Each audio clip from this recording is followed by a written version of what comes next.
If you're into like superhero Avengers, I had a dude tell me the other day, he's like, you were collecting Infinity Stones, bro. And I was like, yeah, I was collecting. That is a good way to look stones. at it, though. Collecting those stones, collecting those experiences, collecting those things that are going to make you a more valuable person. And then once you got all, I think it was like 7 stones, and then you snap, and then you're there. You're invincible. Like no one can touch you. I'm trying to give me a bag. I'm trying to give me a bag. I'm trying to give me a bag. I'm trying to give me a bag. What's up? You are now listening to FY Fly the podcast, and I'm your host, Hassan Thomas, along with Remy, and we are here to share tools on how millennials can budget, save, invest, and understand student debt and credit to achieve financial freedom. If you're a high school student, college student, or someone who's interested in gaining more financial insight, this podcast is for you. I'm trying to give me a bag. I'm trying to give me a bag. I'm trying to give me a bag. What's up, my FY Fly folks out there? How y'all doing? I hope y'all doing all right. Welcome to the FY Fly podcast. My name is Hassan Thomas, aka the kid that did and the man that can, baby.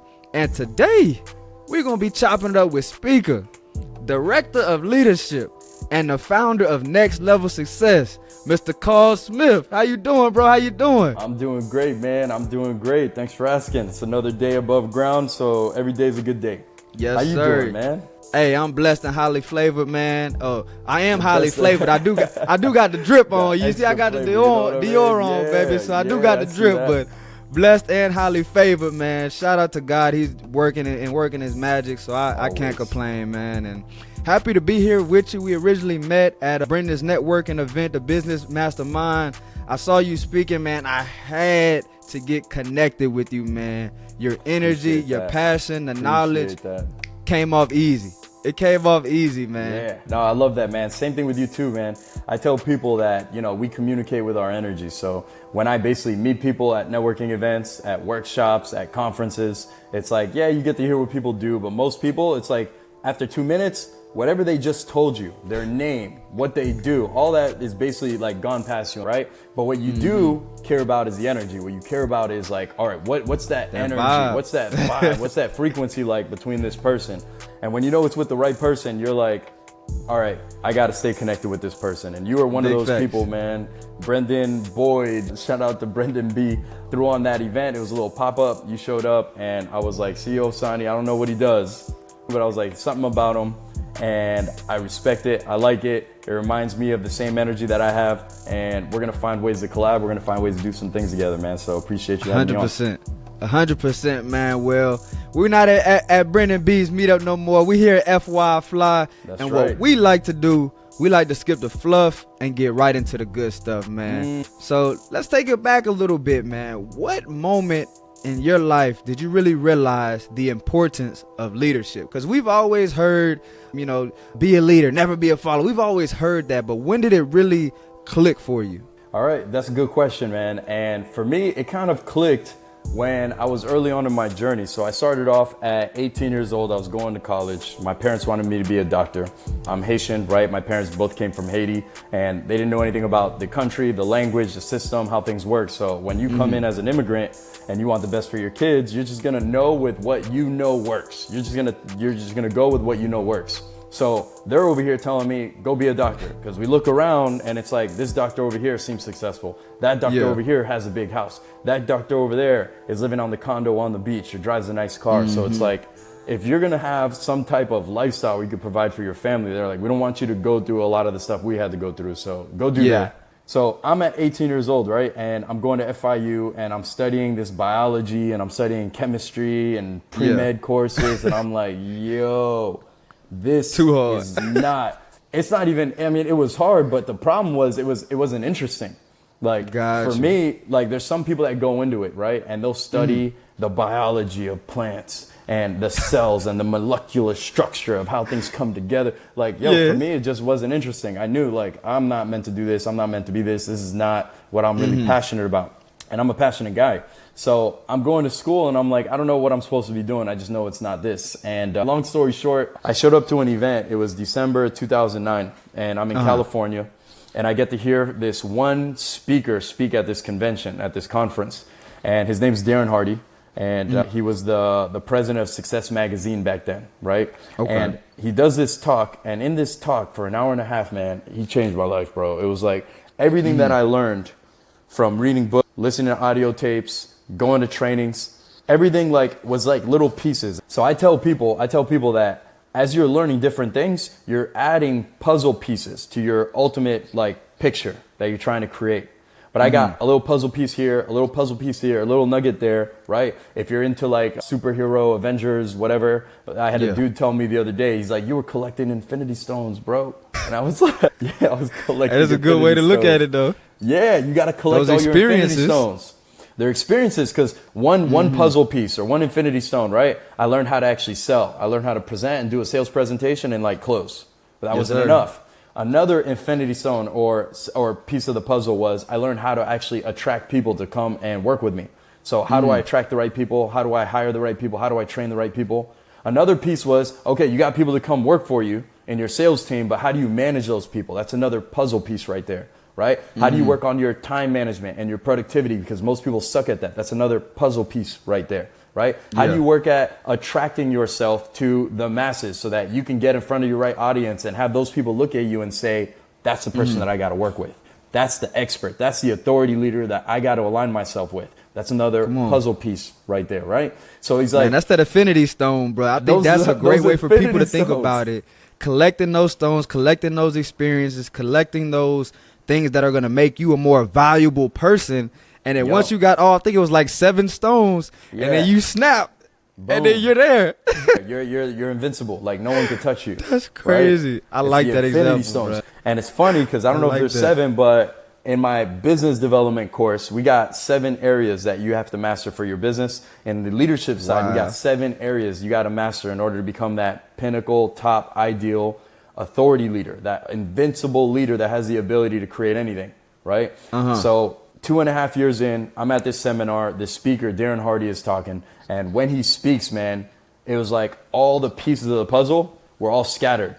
And all of a sudden, I put them in the right order, and I got a picture that's right there. And it's looking at me. And the picture is a picture of me, but me in the future. Me, the me that was going to have the ideal breakthrough. Wow. And that was the complete picture of everything that I had to become. And I put it in the right order, and that was it. And at the end of the day, that's all leadership is, man. I tell people, like, leadership is not the old school leadership that most of us are taught from a book, okay? Yeah. Not when you're in the world of the entrepreneur.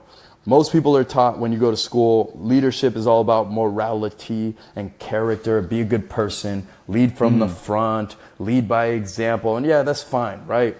But when you're in the world of being a business owner, entrepreneur, a hustler, you're in business for yourself.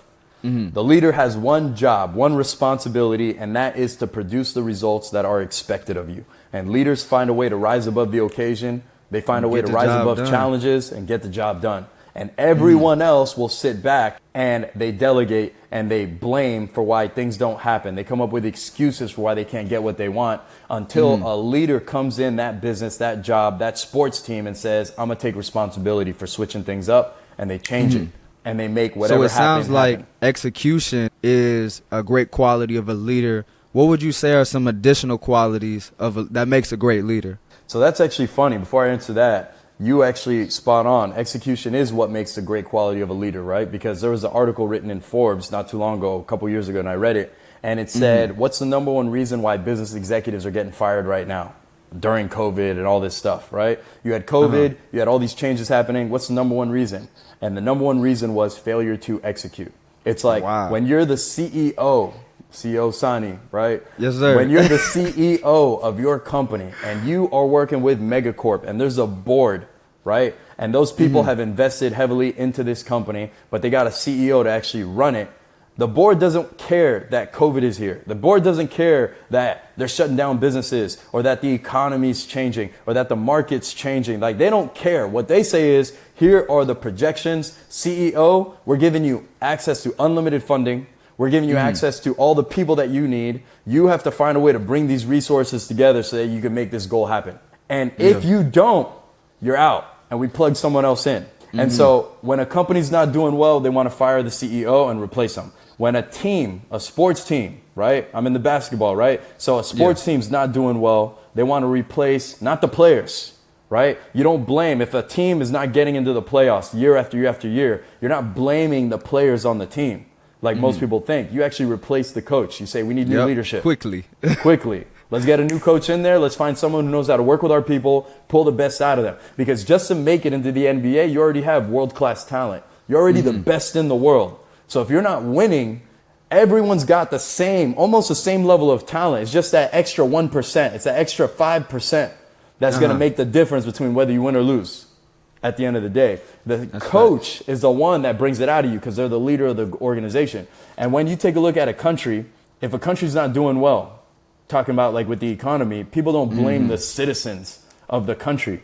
Like, oh yeah, we're going to blame that leader. Right? You go straight to that leader. They want to oust the president. Like, let's get rid of the president. Let's bring someone new in.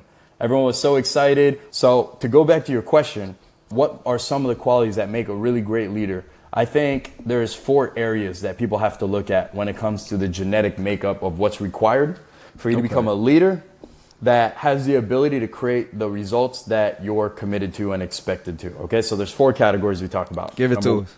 Number 1, we say you got to find out in your field, in your area, and I don't care if you're in the medical field, if you're a small mom and pop shop, if you own a restaurant, if you own a gas station, if you own an influencer type of YouTube page as a business, if you're doing door-to-door sales, like there is someone in your field that's killing it. And what I tell people is you got to reverse engineer 4 categories. And number 1 is what are the attitudes and the mindsets of the people that are actually doing it. As you go through this, 2 things you can be certain of is you're always going to be dealing with new challenges, new problems. Things are not going to go as planned and expected. And number 2, there's always going to be changes. Second, there's a change in the economy, it affects your business. The second that there's a change in your customers, it's going to affect your business. Second, there's a change in your employee or staff, it's going to affect your business. Like there's always change. And anytime something changes, you usually get more problems from it. It's going to happen, and it's happened to the people that are at the top of your field with whatever it is that you're actually working on. So I look at, for the person that overcame all these challenges, how do they think? What's their attitude? What's their mindset like? And I write down what are the top qualities. And then the third thing is what's the knowledge and experience got to be like, right? What type of knowledge do you need? Do you need to know how software works, right? Do you need to know how the podcast service system stuff works? Do you need to know how to organize a calendar account, right? Do you need to know how to set up budgets for your business? Do you need to what type of knowledge do you actually need in order to be great? Like a leader in your field, like the ideal person that would basically transform whatever results you're dealing with and achieve that top goal and realize that dream. And then the 4th category is how do you actually measure your success? So when it comes to like leadership qualities, it's not just about the attributes. The attributes and qualities are 80% of the deal. If you have the attitude, you can get 80% of the way because skills will come, knowledge will come, results will come if the attitude is right. So the other part, the other 20%, you need the skill sets, you need the knowledge, and you have to have some way that you could actually measure. Like, am I on track to producing the results that I want? What should I keep track of? How do I need to measure this? How do I need to keep track of this? Because there's way too many things that all of us could be doing to excel in our businesses, in our careers.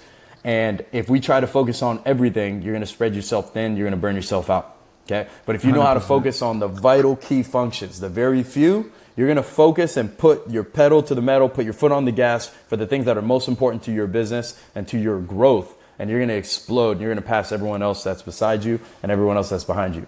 Okay. So gems. Everybody listening. Gems. Y'all, I know y'all have picked up these gems. My man is here, bringing this energy, bringing this information to us. And let's just go back to 2009, and you were rocking out, man, young dude. You know, you said you just saw Darren Hardy. Darren Hardy. You just saw Darren Hardy. He just helped you put the pieces together. And let's fast forward now to 2023, you know, next level success coach, director of leadership. What would you say has been some of the biggest lessons that you've learned along your journey so far? Man, that's actually a really good question. All right, so some of my biggest life lessons. Wow. Oh, God. There's so many, right? I know. And I need the ones that you live with today, man. That's still impacting you today. No, I love that. Okay, cool. So one of the biggest lessons is that, like, when you basically start a journey, number one, I learned that everything starts and ends with a vision, right? And so people are trying to attract customers. You're trying to attract the right people. You're trying to figure out solutions. But you got to, like, first understand what it is that you want. And one of the biggest problems I had, especially when I started off my consulting business, was that I was spreading myself out and I'm trying to help everyone. I'm trying to solve everyone's problems because I know that I can, right? I'm literally like, I worked my first business development deal for 10 plus years. And after that, I went to 2 other companies where I was doing business development, and I helped them build sales teams of over 1,000 or 2,000 plus people.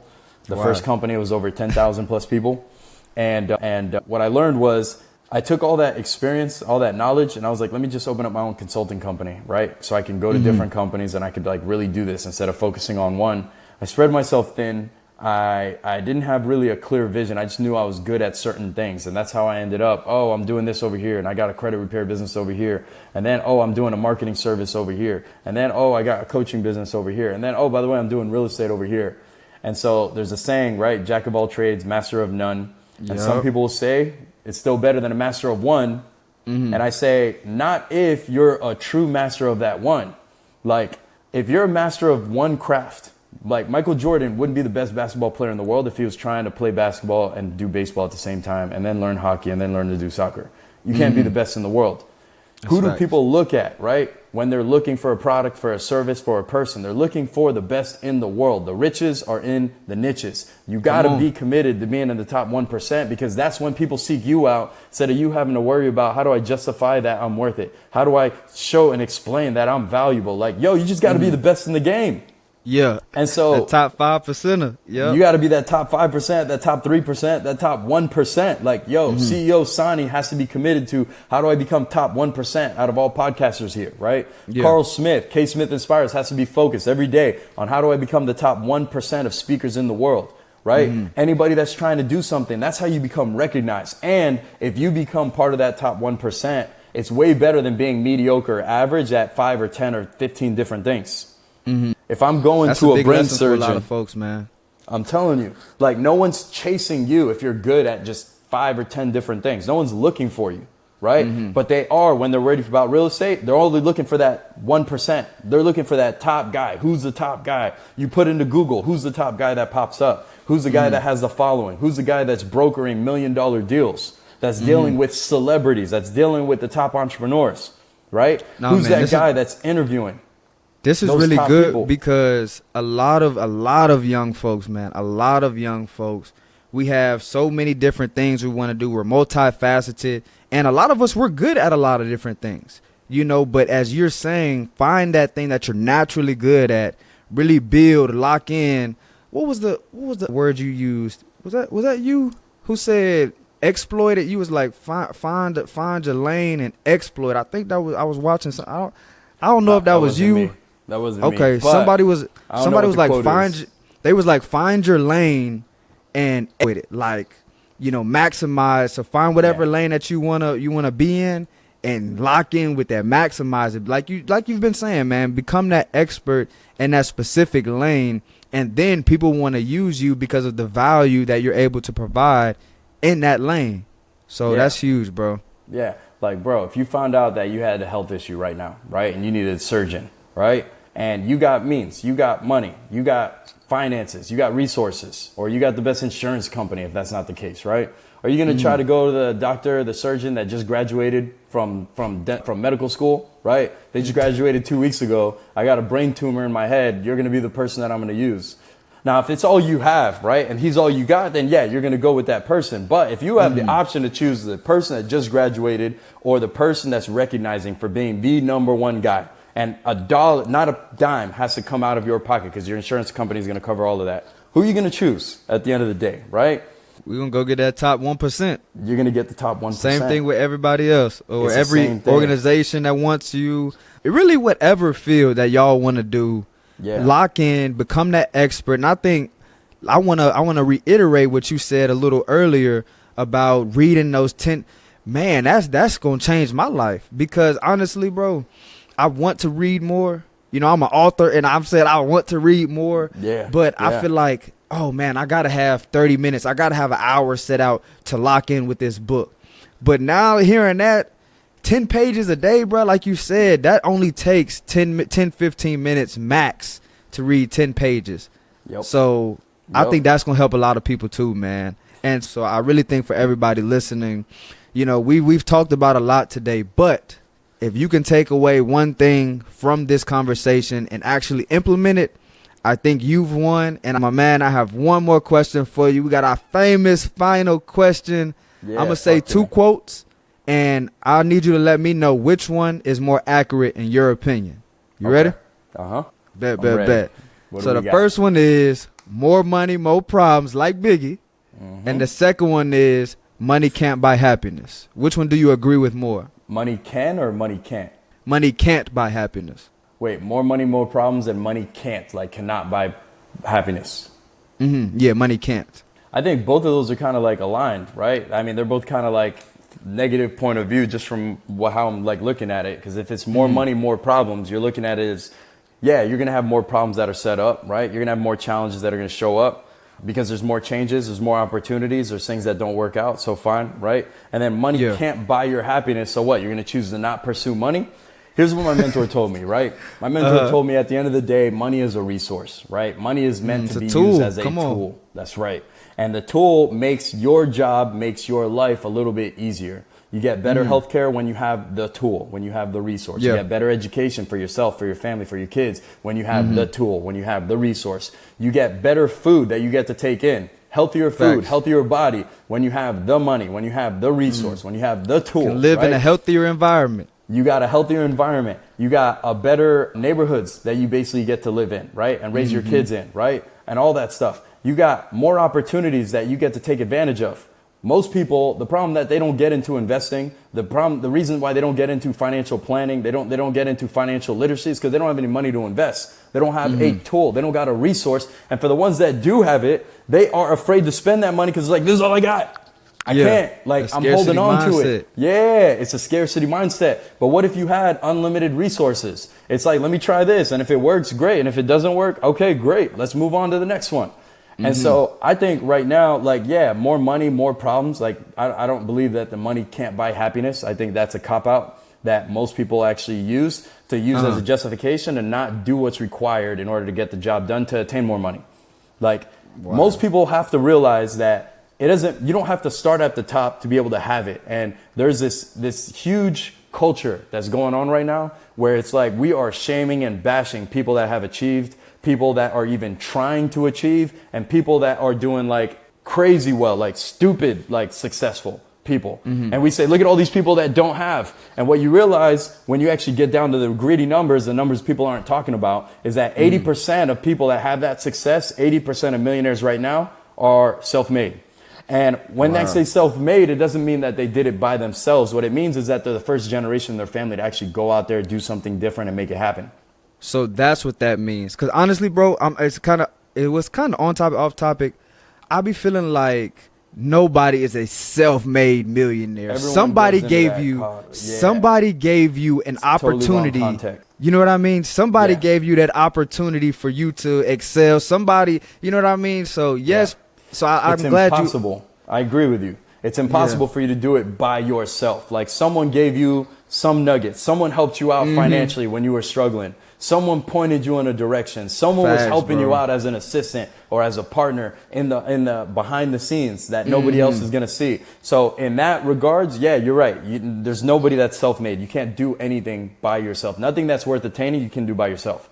But what self-made does mean is there's a lot of people that become millionaires or even billionaires, but the wealth was just transferred from one generation to the next. Got you. You get what I'm saying? So it's kind of like Trump started off and Trump tries to take himself out of that category. And I don't care if you're a fan or not. This is just facts. You just try to get the point that I'm trying to bring out to you, right? His dad was worth hundreds of millions of dollars. And then people would say, oh, cool. Your father gave you money. And then Trump would always come back and say, oh, well, he only gave me 10 mil. And everybody else is like, 10 mil? You know what I could do with 10 mil? You know what I would do with 10 mil? Right? It was only 10 mil. But then when you look at the other side of it, this is someone that, let's pretend it's the truth, which, I mean, it's probably not because he probably had access to like unlimited funds to try unlimited things. But let's pretend he only got 10 mil. That money was given to you, right? So that doesn't count as self-mil. But I still self-made. That money was given to you, so it doesn't count as self-made. But I still consider it impressive because even if someone does start with as little as like 10 mil, which is a lot, but you can get to the point where you could stretch it to become hundreds of millions and then eventually billions. You're obviously, you have the right money mindset. You know how to take money and you know how to spread it and multiply it. And most people have a consumption mentality, and that's the reason why most people never get ahead. They have a consumption mentality. They get, they spend. They get, they consume. Yeah. Wealthy people get, and they say, how can I multiply? How can I invest? How can I grow? And how we know this to be true is that there's an old adage that's basically out there that says you could take all the money from all the rich people in the world and you could spread it out evenly. And there's studies that have been basically shown this. But if you actually did that based on human behavior, all the money in 20 years time, it'd only take 20 years, would somehow find a way to re-escalate, or, you know, what do you call it? Back to that 1%ers? Back to the 1%ers. Because the 1%ers think about, what do I got to do to create opportunities? Everyone else wants to buy. Everyone else wants to consume.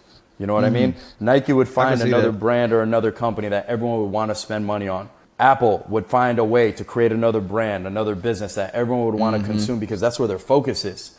If all the money was spread evenly, the top 1% would be like, we don't have enough resources by ourselves, but let me partner up with Sonny. Let me partner up with K. Smith Inspires. Let me partner up with Brendan Boyd, right? Let me partner up with Beezy. Let's figure out how we can buy new businesses. Let's figure out how we can buy real estate, because people need to live. You know what everyone else, the 99% of people say? Oh, snap, I got all this money. Let me buy more cars. Let me buy more watches. Let me take more vacations. Let me take more trips. It's all consumption, consumption, consumption. And you can't progress with a mentality of consumption. It'll just eat you alive. So hey, that's bigger than a lot of people. That's bigger than a lot. Please don't let that go over your head, because we definitely do have a consumer mindset, especially for people that look like me and K. Smith. So don't let that go over your head, man.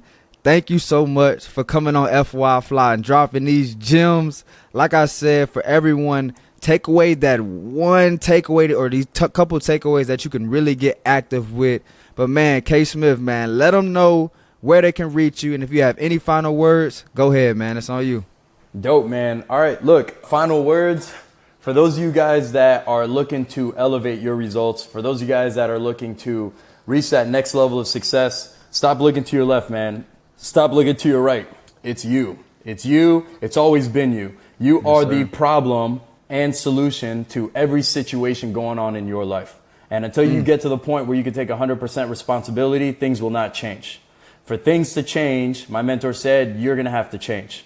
And for things to get better, you're going to need to learn to get better.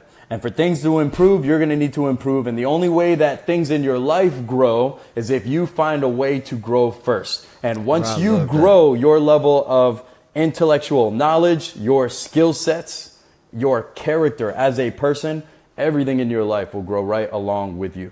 So for those of you guys that are looking to make those constant improvements, the best thing that you can do, and this is probably my biggest life lesson, right? According to a question you asked earlier, is find a way to get around the environments where the champions breed, man. Find a way to get around the right people who are moving forward, who have what you want, or at least moving towards it, because the rest of the world is sitting back and they're living in a land of distraction. They're meandering in the maze of mediocrity, and these people are literally like, they're not going anywhere. And even if things are not working for you, and even though things are not working out with whatever your project, whatever your business is, even if you're taking a baby step in the right direction, I promise you, taking a baby step in the right direction is still better than leaps and bounds in the wrong direction. You got to get around the right people. You got to pour influences around you. You got to pour influences inside of you. You got to learn to change your thinking, because once you learn to change your thinking, you'll have the ability to change your life.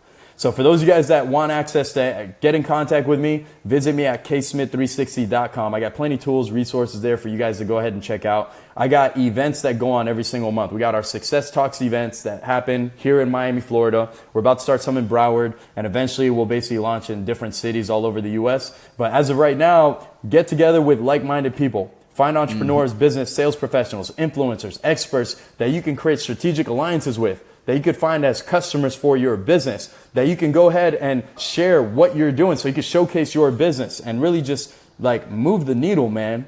But it's not going to happen sitting on your couch. I promise you that one. So ksmith360.com, you guys can connect with me. I also got some free gifts and free tools, man. I know this is all about financial education. I know this podcast is all about empowering people to embrace financial literacy and use it to change their lives. One gift I'll offer all of you guys here is I have a free ebook that I'll basically give you guys. It's called What's Your Money Plan? And it basically will provide you with the 5 stages, the 5 steps that you need to create financial independence and secure a better financial future for you and your family. Okay. We talked about some of the things here. You guys will have that absolutely free. In that, you'll also get access to my budgeting guide formula. Most people don't have the right money mindset, but if you have the right money mindset and you know how to actually start to budget, you could plan for financial independence. You could plan for an emergency fund. You could plan for short-term investments. You could plan for long-term investments, and you could plan for an early retirement. You don't have to wait until 65, 70, or until you die. You could do it in the next 7 to 10 years if you really choose to. And the strategies are all in that ebook, man. You guys can definitely check that out. But ksmith360.com is where you guys want to go. And you can find me at ksmithinspires on all social media platforms that are out there. CEO Sani, Hassan, hey, I appreciate you having me on here. FYI Fly community. You guys, it doesn't get better than this, man. You guys got all the tools. You guys got all the resources you need to really make some changes in your life. It's possible. But it's not going to happen today. It's not going to happen this week. It's not going to happen this month. It's going to take time. But if you spend 2 years, if you spend 3 years, if you spend 5 years, I promise you the next generation is going to thank you for it. You'll be able to create a legacy that'll surpass anything you ever expected. All right. So this is your boy K Smith. Thank you so much for having me on. Appreciate you.